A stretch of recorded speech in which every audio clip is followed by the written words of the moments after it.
നമസ്കാരം. TCVയുടെ എല്ലാ മാന്യ പ്രേക്ഷകർക്കും ആരാധനാലയങ്ങളിലൂടെ എന്ന ഈ പ്രോഗ്രാമിലേക്ക് സ്വാഗതം.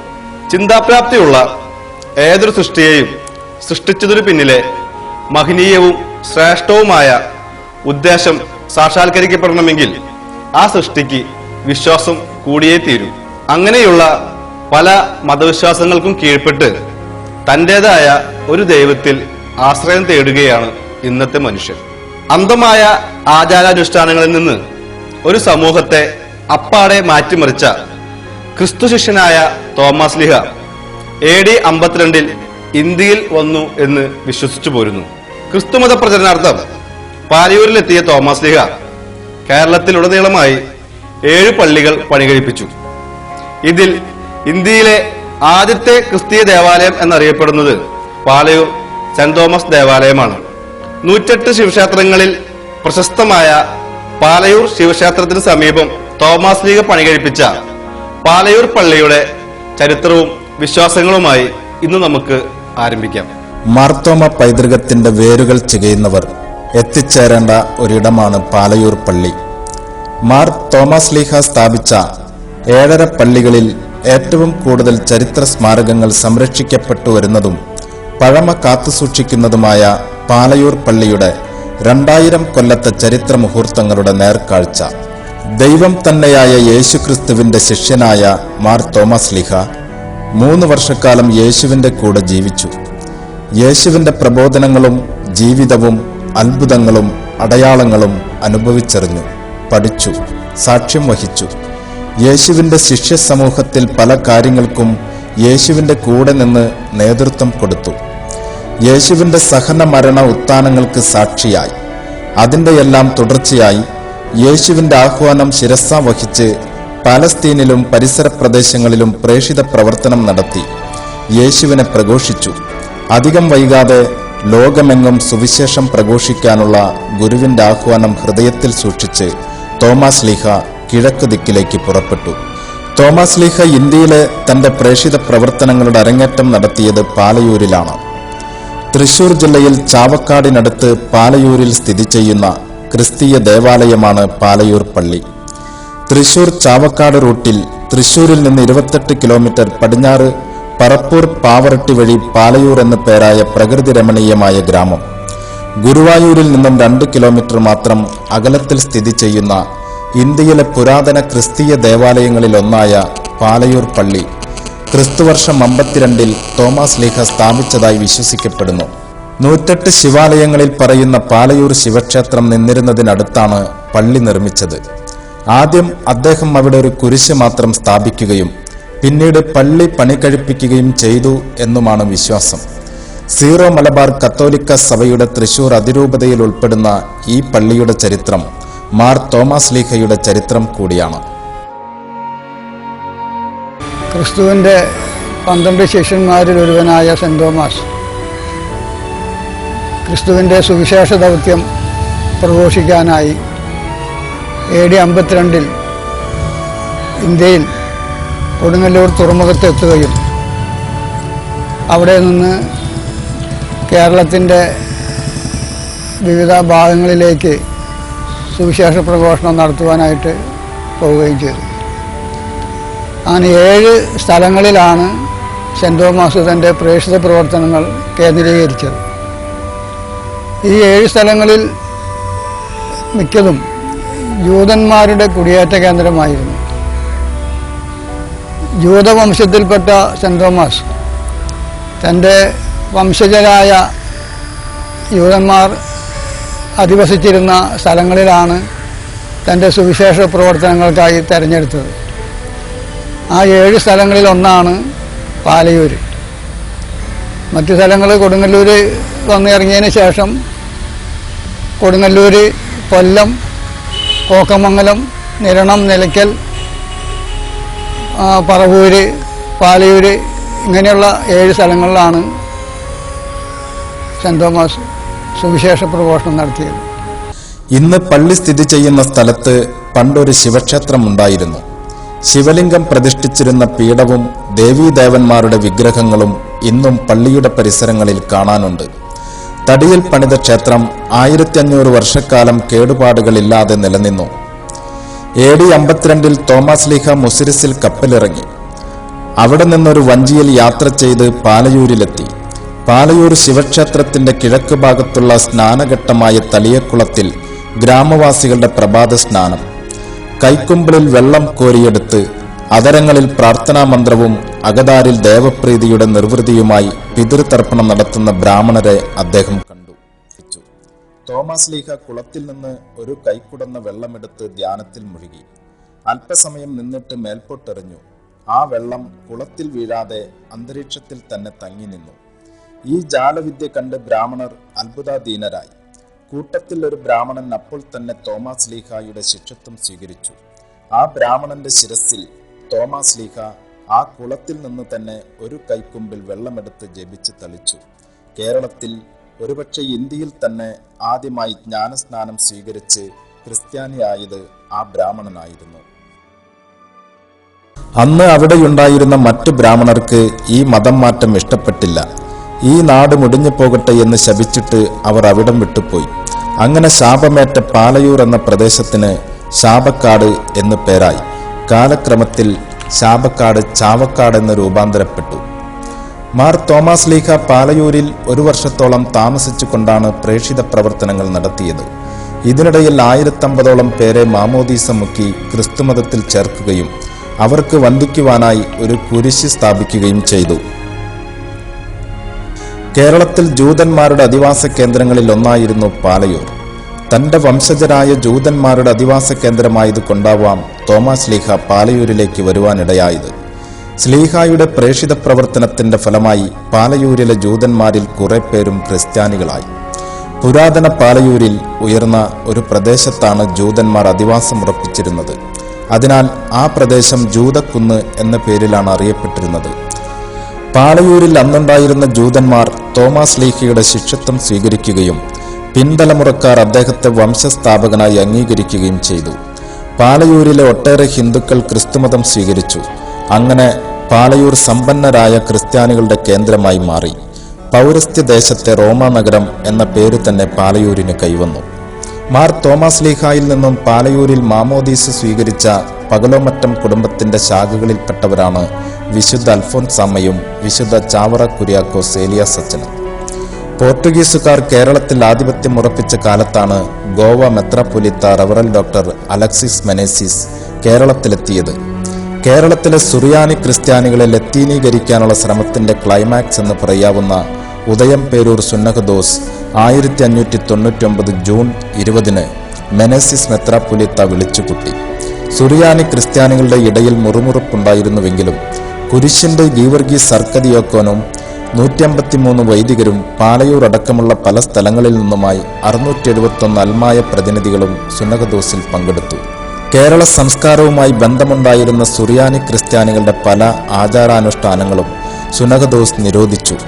സുറിയാനി ക്രിസ്ത്യാനികളുടെ അന്നുവരെയുണ്ടായിരുന്ന എല്ലാ രേഖകളും, തോമസ് ലീഹായുടെ കേരളാഗമനത്തെ സംബന്ധിച്ചുള്ള വിലപ്പെട്ട പല ചരിത്ര രേഖകളും അതോടൊപ്പം നശിച്ചു പോയിട്ടുണ്ടാകാമെന്ന് അനുമാനിക്കുന്നു. ഉദയംപേരൂർ സുന്നഹദോസ് വരെ കേരളത്തിലെ പള്ളികളിൽ വിശുദ്ധരുടെ രൂപങ്ങൾ പ്രതിഷ്ഠിച്ചിരുന്നില്ല. കുരിശുകൾ മാത്രമേ പ്രതിഷ്ഠിച്ചിരുന്നുള്ളൂ. ആ സമ്പ്രദായത്തെ സുന്നഹദോസ് അപലപിക്കുകയും പള്ളികളിൽ വിശുദ്ധരുടെ രൂപങ്ങൾ പ്രതിഷ്ഠിക്കണമെന്ന് നിർദ്ദേശിക്കുകയും ചെയ്തു. ഉദയംപേരൂർ സുന്നഹദോസ് നടന്ന 1599 തന്നെ കേരള ക്രിസ്ത്യാനികളുടെ ആദ്യത്തെ ലത്തീൻ മെത്രാനായി റവറൽ ഡോക്ടർ ഫ്രാൻസിസ് റോസ് നിയമിതനായി. 1580 ഒരു മെത്രാസനമാക്കുവാൻ തക്കവിധം വളർച്ച പ്രാപിച്ചിരുന്ന പാലയൂരിലെ ക്രൈസ്തവ സമൂഹത്തിന് അനുയോജ്യമായ പള്ളിയല്ല അന്നുണ്ടായിരുന്നതെന്ന് മനസ്സിലാക്കിയ ഫാദർ ഫെനീച്ചിയോ ഫ്രാൻസിസ് റോസ് മെത്രാന്റെ അനുഗ്രഹാശിസുക്കളോടെ പാലയൂർ പ്രദേശത്തിന്റെ ഭരണാധികാരിയായിരുന്ന കോഴിക്കോട് സാമൂതിരിയെ മുഖം കാണിച്ച് പാലയൂരിൽ ഒരു വലിയ പള്ളി പണിയിക്കുവാൻ അനുവാദം വാങ്ങി. എന്നാൽ മുൻകാലങ്ങളിൽ ഉണ്ടായിരുന്ന ശിവക്ഷേത്രത്തിന്റെ രൂപഭാവങ്ങൾ നിലനിർത്തിക്കൊണ്ടും അതിനുശേഷം പള്ളിയായപ്പോൾ മാർ തോമസ് ലീഹ കുർബാന അർപ്പിച്ച പള്ളി എന്ന നിലയിൽ ഒരു തിരുശേഷിപ്പ് പോലെ സൂക്ഷിക്കുവാനുള്ള വിശ്വാസ ചൈതന്യം കൊണ്ടും അത് പൊളിച്ചു കളയുന്നത് കടുത്ത ദൈവശിക്ഷയ്ക്ക് കാരണമാകുമെന്ന ഭയം കൊണ്ടും പഴയ പള്ളി പൊളിച്ചു കളയുവാൻ നാട്ടുകാർ വിസമ്മതിച്ചു. നാട്ടുകാരുടെ ഇംഗിതത്തെ മാനിച്ചുകൊണ്ട് പഴയ പള്ളി പൊളിച്ചു കളയാതെ തന്നെ ഒരു നവീന ദേവാലയത്തിന്റെ നിർമ്മാണം പൂർത്തിയാക്കാൻ ഫാദർ ഫെനിച്ചിയോയ്ക്ക് കഴിഞ്ഞു. മാർത്തോമ വിശ്വാസ കവാടം ഈ പാലൂർ പള്ളിക്ക് മാർപ്പാപ്പ കൽപ്പിച്ചനുവദിക്കുകയുണ്ടായി. ആ വിശ്വാസ കവാടത്തിലൂടെ യോഗ്യതാപൂർവം പ്രവേശിക്കുന്നവർക്ക് ദണ്ഡവിമോചനം മാർപ്പാപ്പ കൽപ്പിച്ച് കൊടുത്തിട്ടുണ്ട്. അത് ഈ തിരുനാൾ ദിവസങ്ങളിലുണ്ട്, 2-ാം തീയതി മുതൽ 17-ാം തീയതി വരെയുള്ള ദിവസങ്ങളിലുണ്ട്, പിന്നെ നോമ്പ് കാലത്തെ വെള്ളിയാഴ്ചകളുണ്ട്, പിന്നെ മഹാതീർത്ഥാടനത്തിൻ്റെ ദിവസമുണ്ട്.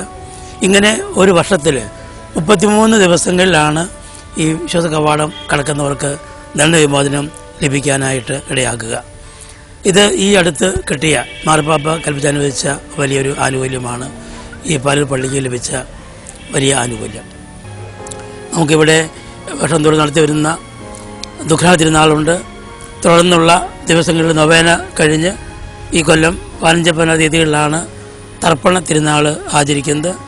ഈ ദിവസങ്ങളൊക്കെയും വ്യത്യസ്ത കലാരൂപങ്ങളും സാംസ്കാരിക പരിപാടികളൊക്കെ ക്രമീകരിച്ചിട്ടുണ്ട്. പാലയൂരിന്റെ ക്രൈസ്തവ പ്രതാപത്തിന് മങ്ങലേൽക്കുന്നത് 1790-92 കാലത്തുണ്ടായ ടിപ്പുവിന്റെ പടയോട്ടത്തോടെയാണ്. മൈസൂർ സുൽത്താനായ ടിപ്പുവിന്റെ മലബാർ ആക്രമണത്തിൽ അറിഞ്ഞോ അറിയാതെയോ ഹൈന്ദവ ക്ഷേത്രങ്ങൾക്കും ക്രൈസ്തവ ദേവാലയങ്ങൾക്കും നാശനഷ്ടങ്ങൾ ഉണ്ടായിട്ടുണ്ട്. അവയിലൊന്നാണ് പാലയൂർ പള്ളി. പടയോട്ടക്കാലത്ത് പള്ളിക്ക് സാരമായ നാശനഷ്ടങ്ങൾ ഉണ്ടായെന്ന് മാത്രമല്ല, മലബാറിൽപ്പെട്ട പാലയൂരിൽ നിന്ന് ക്രൈസ്തവർ കൂട്ടത്തോടെ തിരുവിതാംകൂർ ഭാഗങ്ങളിലേക്ക് കുടിയേറി പാർക്കുകയും ചെയ്തു. പിന്നീട് ബ്രിട്ടീഷ് ഭരണകാലത്താണ് കേടുപാടുകൾ തീർത്ത് പള്ളി നവീകരിക്കപ്പെട്ടത്. പാലയൂർ പള്ളിയോട് ചേർന്ന് നിൽക്കുന്ന ഉത്തുംഗമായ മണിമാളിക പള്ളിയുടെ പ്രൗഢി വിളിച്ചോതുന്നു. 6 നിലകളും അതിനു മുകളിൽ തകരം കൊണ്ട് നിർമ്മിതമായ ചതുഷ്കോണാകൃതിയിലുള്ള ഒരു മേൽക്കൂടും ഉൾപ്പെടെ 7 നിലകളിലായിരുന്നു മണിമാളികയുടെ ആദ്യ രൂപം. മേൽക്കൂടിന് മുകളിൽ പേർഷ്യൻ മാതൃകയിലുള്ള ഒരു ലോഹക്കുരിശും സ്ഥാപിച്ചിരുന്നു. 70 അടിയോളം ഉയരമുള്ള പാലയൂർ പള്ളിയുടെ മണിമാളിക കേരളത്തിലെ പ്രധാന ടവറുകളിൽ ഒന്നാണ്. പിന്നീട് മണിമാളികയുടെ മുകളിലുണ്ടായിരുന്ന മേൽക്കൂട് പൊളിച്ചു കളഞ്ഞ് കോൺക്രീറ്റിൽ ഡോം പണിയുകയും അതിനു മുകളിൽ മാർത്തോമാ ശ്ലീഹായുടെ രൂപം പ്രതിഷ്ഠിക്കുകയും മെർക്കുറി ലൈറ്റ് സ്ഥാപിക്കുകയും ചെയ്തു. അറബിക്കടലിൽ മത്സ്യബന്ധനം നടത്തുന്നതിനിടയിൽ ആഴക്കടലിൽ അപകടത്തിൽപ്പെട്ട് ദിശയറിയാതെ വലയുന്നവർക്ക് ദിശാബോധം നൽകുന്ന രക്ഷാകേന്ദ്രമായി ഈ ലൈറ്റ് സഹായകമായിട്ടുണ്ട്. മണിമാളികയിൽ സ്ഥാപിച്ചിട്ടുള്ള കൂറ്റൻ മണി 1902 ഫ്രാൻസിൽ നിർമ്മിക്കപ്പെട്ടതാണെന്നും 3 അടിയോളം ഉയരവും 5 അടിയോളം വ്യാസവുമുള്ള ഓടിൽ നിർമ്മിച്ച ഈ മണിയുടെ 4 ഭാഗത്തും വിശുദ്ധരുടെ രൂപങ്ങളും ചിത്രപ്പണികൾ കൊണ്ടും മനോഹരമാണ്. 1300ഓളം കിലോഗ്രാം തൂക്കമുള്ള മണി ഫ്രാൻസിൽ നിന്നും കപ്പൽ മാർഗം കൊച്ചിയിലെത്തിക്കുകയും അവിടെ നിന്ന് കാളവണ്ടിയിൽ പാലയൂരിൽ എത്തിക്കുകയും ചെയ്തെന്നാണ് പഴമക്കാരുടെ സാക്ഷ്യം. യേശുക്രിസ്തുവിന്റെ ജീവിത സന്ദേശം വിളംബരം ചെയ്യുന്ന വിശ്വാസ കവാടം 8 അടി വീതിയും 3 ഇഞ്ച് ഘനവും 500 കിലോ തൂക്കത്തിൽ നിലമ്പൂർ തേക്കിൽ നിർമ്മിച്ച 11 അടി ഉയരമുള്ള 2 പാളികളിൽ വിശുദ്ധ ബൈബിളിലെ 6 രംഗങ്ങളാണ് രൂപകൽപ്പന ചെയ്തിട്ടുള്ളത്. ഉളിത്തുമ്പിലൂടെ വിരിഞ്ഞ ഈ ശില്പകാവ്യം കരവിരുതിന്റെ ഉത്തമ നിദർശനമാണ്. 2013 ഓഗസ്റ്റ് 25 മേജർ ആർച്ച് ബിഷപ്പ് മാർ ജോർജ് ആലഞ്ചേരിയുടെ നേതൃത്വത്തിൽ സീറോ മലബാർ സഭയിലെ 25 മെത്രാന്മാർ പാലയൂർ പള്ളി സന്ദർശിച്ചതിന്റെ സ്മാരകമായി നിർമ്മിക്കപ്പെട്ടതാണ് ജലധാരയും തടാകവും പൂന്തോട്ടവും അടക്കം ഏറെ മനോഹരമായ ലൂർദ് മാതാ ഗ്രോട്ടോ. യേശു തന്റെ ശിഷ്യനാകാൻ തോമായെ വിളിക്കുന്നത് മുതൽ മൈലാപ്പൂരിൽ തോമാസ് ലീഹായുടെ രക്തസാക്ഷിത്വം വരെയുള്ള ജീവിതരംഗങ്ങൾ 14 പൂർണ്ണകായ കരിങ്കൽ ശില്പങ്ങളിൽ നിർമ്മിച്ചുകൊണ്ട് ഇരുവശങ്ങളിലുമായി ദൃശ്യാവിഷ്കാരം നടത്തിയിട്ടുള്ള മാർത്തോമാ പാത പാലയൂരിലെത്തുന്ന ഏതൊരാളുടെയും മനം കവരും. തോമാസ് ലീഹ പാലയൂരിൽ കുരിശ് നാട്ടിയതിന്റെ ഓർമ്മയ്ക്കായി പൂർവികന്മാർ സ്ഥാപിച്ച കൽക്കുരിശ് 1925 നടപ്പുരയിൽ ഒരു വലിയ കൽപ്പീഠത്തിന് മുകളിൽ മാറ്റി സ്ഥാപിച്ചിട്ടുണ്ട്. കിഴക്ക് ഭാഗത്തായി ഒരു കൽവിളക്കും സ്ഥാപിച്ചിട്ടുണ്ട്. കൂടാതെ തോമാസ് ലീഹ കേരളത്തിൽ സ്ഥാപിച്ച 7 പള്ളികളെ സൂചിപ്പിച്ചുകൊണ്ട് 7 വലിയ കൽവിളക്കുകളും തിരുവിതാംകോട്ടെ അരപ്പള്ളിയെ സൂചിപ്പിക്കുന്ന ഒരു ചെറിയ കൽവിളക്കും സ്ഥാപിച്ചിട്ടുണ്ട്. പള്ളിയിലെ പ്രധാന ചടങ്ങുകളെല്ലാം ഈ കൽവിളക്കുകളിൽ തിരി തെളിയിച്ചുകൊണ്ടാണ് ആരംഭിക്കുക.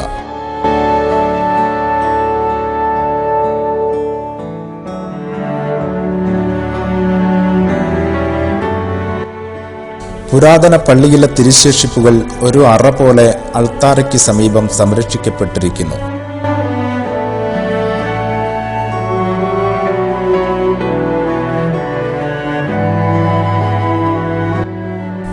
പാലയൂർ പള്ളിയുടെ പ്രസക്തിയും പ്രാധാന്യവും നിലനിർത്തുന്നത് തോമാസ് ലീഹ തർപ്പണാത്ഭുതം ചെയ്ത് പൂർവികരെ മാമോദീസ മുക്കിയ തളിയക്കുളമാണ്. ആ മാമോദീസയെ അനുസ്മരിപ്പിക്കുന്ന മാമോദീസ ശില്പം തളിയക്കുളത്തിന്റെ പടവുകൾക്ക് താഴെ സന്ദർശകരെ ഏറെ ആകർഷണീയമാക്കുന്നു. പരിശുദ്ധിയോടെയും പ്രൗഢിയോടെയും ആകർഷണീയതയോടെയും കുളത്തെ ഇന്നും സംരക്ഷിച്ചു പോരുന്നു.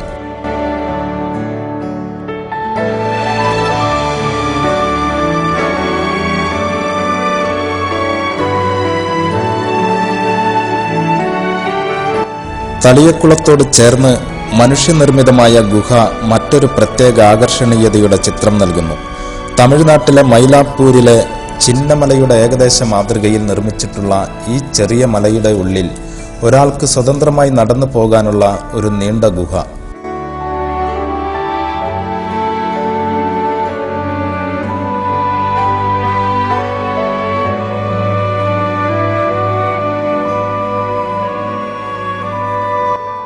അതിനുള്ളിൽ തോമാസ് ലീഹ ദിവ്യബലി അർപ്പിക്കുന്നതിൻ്റെയും ബൈബിൾ പാരായണം ചെയ്യുന്നതിൻ്റെയും വിശ്രമിക്കുന്നതിൻ്റെയും ഒക്കെ ദൃശ്യങ്ങൾ.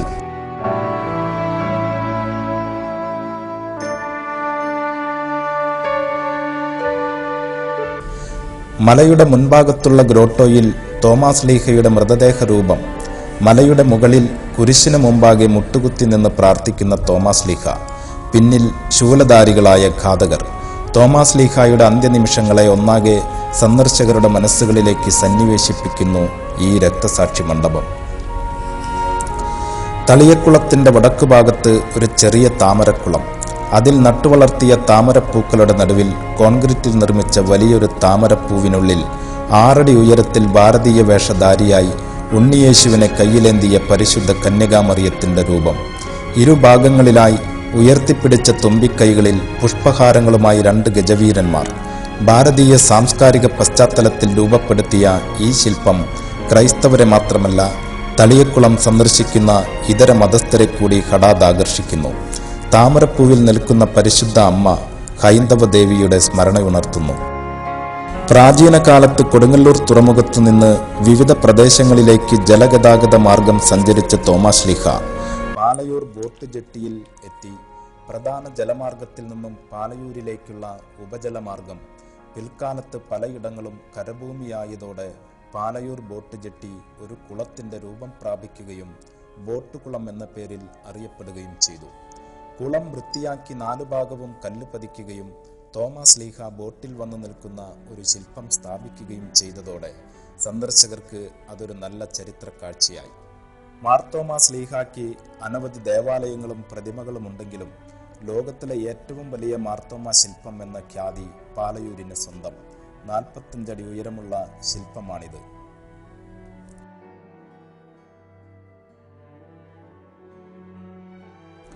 ജോൺ പോൾ II മാർപ്പാപ്പ തൃശൂരിൽ വന്നപ്പോൾ ശക്തൻ തമ്പുരാൻ നഗറിൽ നിർമ്മിച്ച പാപ്പാവേദിയുടെ മാതൃകയിൽ തളിക്കുളം കോമ്പൗണ്ടിൽ നിർമ്മിച്ചതാണ് വിശുദ്ധ അൽഫോൻസാമ്മയുടെ സ്മൃതി മണ്ഡപം.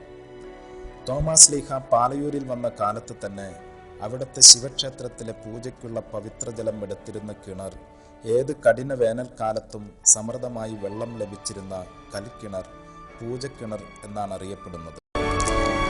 എൻ്റെ നേരെ പിന്നിൽ കാണുന്നത് ഇന്ത്യയിലെ തന്നെ ഒരു പ്രധാനപ്പെട്ട ക്രിസ്ത്യൻ ഹിസ്റ്റോറിക്കൽ മ്യൂസിയമാണ്. ഈ മ്യൂസിയം ഇവിടെ തറക്കല്ല് പാകിയത് 2002-ലും അതിൻ്റെ കുദാശകർമ്മം നടന്നത് 2004-ലുമാണ്. നമ്മുടെ തൃശ്ശൂർ ജില്ലയിലുള്ള വിവിധ പള്ളികളിൽ സൂക്ഷിച്ചിരുന്ന പുരാവസ്തുക്കളും ലൂർദ് പള്ളിയിലുണ്ടായിരുന്ന പുരാവസ്തുക്കളും ചേർത്താണ് ഈ മ്യൂസിയത്തെ നിർമ്മിച്ചിരിക്കുന്നത്, സെറ്റ് ചെയ്തിരിക്കുന്നത്. പള്ളിക്കകത്തുള്ള ഈ മ്യൂസിയത്തിനകത്തുള്ള പുരാവസ്തുക്കളൊക്കെയും പള്ളിയിലും ഈ രൂപതയുടെ പല ഭാഗത്തുള്ള പള്ളികളിലും സൂക്ഷിച്ചിരുന്ന പുരാവസ്തുക്കളാണ്. അതിരൂപത തീർത്ഥകേന്ദ്ര സമിതി ആസൂത്രണം ചെയ്ത വൻ പദ്ധതിയായിരുന്നു ഭാരത ക്രൈസ്തവ ചരിത്ര സാംസ്കാരിക മ്യൂസിയം. 3 നിലകളിലായി 10,000 ചതുരശ്ര അടി വിസ്തീർണത്തിൽ നിർമ്മിച്ചിരിക്കുന്ന മ്യൂസിയം പുരാതന വസ്തുക്കളിൽ നിന്ന് ചരിത്രവും സംസ്കാരവും ഇഴപിരിച്ചെടുക്കാൻ കഴിവുള്ള അന്വേഷണ കുതുകികൾക്ക് വലിയ മുതൽക്കൂട്ട് തന്നെയാണ്.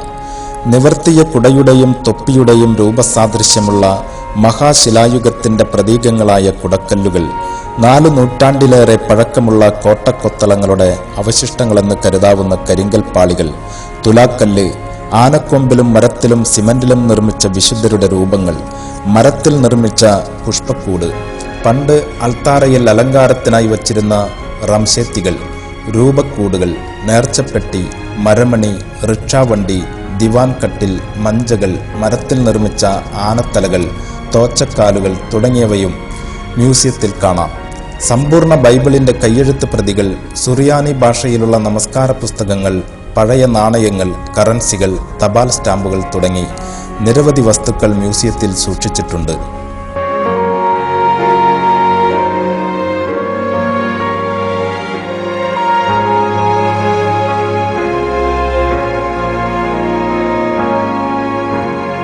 തോമാസ് ലീഹായുടെ 2 തിരുനാളുകളാണ് സഭയിൽ പൊതുവെ ആഘോഷിക്കപ്പെടുന്നത്. ഈസ്റ്റർ കഴിഞ്ഞു വരുന്ന ഞായറാഴ്ചയിലെ പുതുഞായർ തിരുനാളും ജൂലൈ 3 ദുക്രാന തിരുനാളും.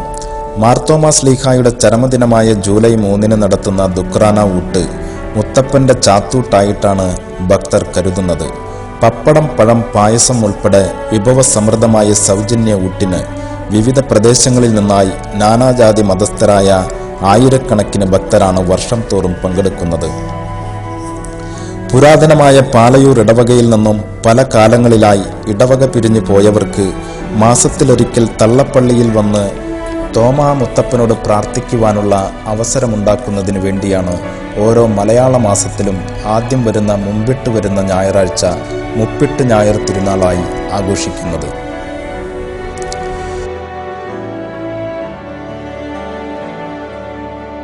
ഒരു ജീവിതം മുഴുവൻ ക്രിസ്തുവിന്റെ വഴികളിലൂടെ സഞ്ചരിച്ച, ക്രിസ്തുമതത്തെ ഭാരതത്തിലാകമാനം പ്രചരിപ്പിച്ച സാർത്ഥകമായ ജീവിത സബരിയുടെ വെളിച്ചം ഇവിടെ വീണു പരന്നു കിടക്കുന്നു.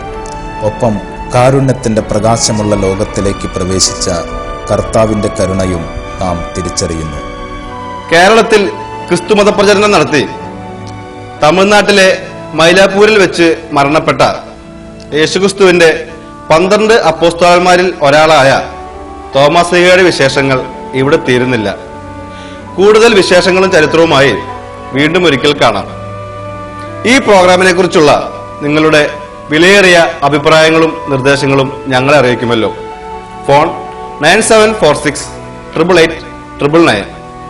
അടുത്ത ആഴ്ച മറ്റൊരു ദേവാലയത്തിന്റെ ഐതിഹാസിക ചരിത്രവുമായി വീണ്ടും കാണുന്നതുവരെ നന്ദി, നമസ്കാരം.